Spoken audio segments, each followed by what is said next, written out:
সুকান্ত মজুমদারের উত্তরবঙ্গ প্রস্তাব ঘিরে জোর বিতর্ক। বিজেপির অন্দরেই এ নিয়ে নানা কথা হচ্ছে। কেউ সুকান্তর প্রস্তাবকে সমর্থন করছেন, কেউ কেউ আবার বিরোধিতায় সরব হচ্ছেন। আর তৃণমূল নিশানা করতে ছাড়ছে না। মাননীয় প্রধানমন্ত্রীর হাতে একটি প্রস্তাব তুলে দিয়ে এসছে আপাতত, যাতে নর্থ ইস্টের সাথে উত্তরবঙ্গের সিমিলারিটি কি কি আছে এবং তার ফলে উত্তরবঙ্গকে নর্থ ইস্টের অন্তর্ভুক্ত করা যেতে পারে। উত্তরবঙ্গ পশ্চিমবঙ্গের অংশ হিসেবে নর্থ ইস্টের সাথে যদি যায়, তাহলে পরে স্বাভাবিকভাবেই উত্তরবঙ্গে কেন্দ্রীয় যে প্রকল্পগুলো আছে সেই প্রকল্পের টাকা অনেক বেশি পরিমাণে পাওয়া যাবে। আসলে ভোটে হারার দায়টা শুভেন্দু অধিকারীর ঘাড়ে চাপাবার জন্য নরেন্দ্র মোদীর সঙ্গে দেখা করেছেন এই সুকান্ত মজুমদার, আর বাইরে নজর ঘোরাবার জন্য, দলের ঝগড়া থেকে নজর ঘোরাবার জন্য এই ধরনের একটা বিতর্কিত বিষয় বাজারে ছেড়ে দিয়েছেন। কেন্দ্রের উত্তর পূর্ব উন্নয়ন প্রতিমন্ত্রী হয়েই উত্তরবঙ্গ নিয়ে প্রস্তাব। উত্তর পূর্ব ভারতের সঙ্গে উত্তরবঙ্গকে মিশিয়ে দেওয়ার জন্য প্রধানমন্ত্রীর কাছে প্রস্তাব সুকান্ত মজুমদারের। এ নিয়ে বিজেপির অন্দরেই নানা মত, কেউ বিরোধিতায় সরব, কেউ আবার সুকান্তর পাশে। हमने दार्जिलिंग तराई डूवर्स के क्षेत्र को लेकर के स्थायी राजनीतिक समाधान की बात की थी। उसकी प्रक्रिया चल रही है और वो भारत के संविधान के अंतर्गत होगा। नॉर्थ बंगाल टीएमसी के कारण पीड़ित है, वहाँ समस्या, उसका समाधान भी भारत के संविधान में उपलब्ध। सुकांत मजूमदार ने जो दावा किया है, ये जो प्रधानमंत्री को प्रस्ताव दिया है, क्या आप उनका समर्थन करते हैं इस प्रस्ताव का? मैं बिल्कुल करता हूँ, क्योंकि लॉजिक है उस बात में।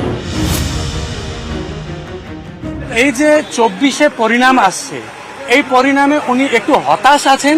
তো 26-এ উত্তরবঙ্গ হাত থেকে যেতে পারে বলে উনি একটা উত্তরবঙ্গের লোককে, যারা আলাদা রাজ্য চায়, ওদেরকে একটা ভ্রমিত করে রাজনীতি করতে চাচ্ছে। আমি অফিসিয়ালি বিজেপি বিধায়ক হয়ে বলতেছি, আমি এই জিনিস মানব না।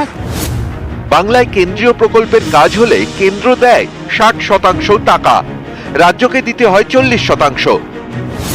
কিন্তু উত্তর পূর্বের রাজ্যে কেন্দ্রীয় প্রকল্পের কাজ হলে কেন্দ্র দেয় 90% টাকা, বাকি 10% খরচ বহন করে রাজ্য। উত্তর পূর্ব এলাকার মধ্যে পড়ে 7 সিস্টার্স, অরুণাচল প্রদেশ, অসম, মণিপুর, মেঘালয়, মিজোরাম, নাগাল্যান্ড, ত্রিপুরা। এই 7 সিস্টার্সের সঙ্গে সিকিমকেও উত্তর পূর্ব এলাকায় ধরা হয়। উত্তর পূর্ব ভারতকে কেন্দ্রের সরকার একটি স্পেশাল প্যাকেজ দিয়ে থাকেন তার কতগুলো প্যারামিটার্সের জন্য, জল, জঙ্গল, নদী, পার্বত্য এলাকা, পর্যটন। আমরা চাইছি যে উত্তর পূর্ব ভারতের যে প্যারামিটার্সে বিশেষ প্যাকেজ দেওয়া হয়, পশ্চিমবঙ্গের অভ্যন্তরেই উত্তরবঙ্গকে রেখে সেই প্যাকেজগুলো যদি আমাদেরকে উত্তরবঙ্গের মানুষকে দেওয়া হয়, তাহলে উত্তরবঙ্গের সার্বিক উন্নয়ন সম্ভব। মূলত বাংলা থেকে উত্তরবঙ্গকে আলাদা করার একটা নবতম সংযোজন। অথচ কেন্দ্রীয় বিজেপি তারা বলে যে অখণ্ড বাংলার কথা বলে, কেউ শ্যামাপ্রসাদ মুখার্জিকে কোট করে সোনার বাংলার কথা বলে, অথচ বাংলাকে দ্বিখণ্ডিত করবার একটা প্রয়াস। বিজেপির মুখ আর মুখোশ পরিষ্কার হয়ে যাচ্ছে বাংলা নিয়ে। কেন্দ্রীয় প্রতিমন্ত্রীর উত্তরবঙ্গ প্রস্তাব নিয়ে রাজ্য রাজনীতিতে জোর শোরগোল। সুযোগ পেয়েই গ্রেটার কোচবিহারের দাবিতে সরব হয়েছেন বিজেপির রাজ্যসভার সাংসদ অনন্ত মহারাজ।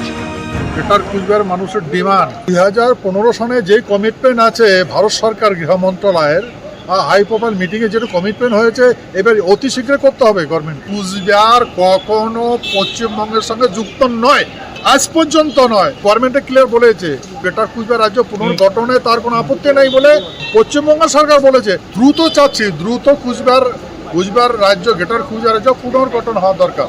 এটা নিছক রাজনীতি করার জন্য অনন্ত মহারাজ করছেন। আমরা মনে করি পশ্চিমবঙ্গ সরকারের আওতায় উত্তরবঙ্গে ব্যাপক পরিমাণে উন্নতি হয়েছে এবং আগামী দিনে আরও উন্নত। উত্তরবঙ্গে বারবার উঠেছে পৃথক রাজ্যের দাবি। কেএলওর মতো নিষিদ্ধ জঙ্গি সংগঠনও সুর চড়িয়েছে। এসব নিয়ে বিস্তর জল ঘোলা হয়েছে।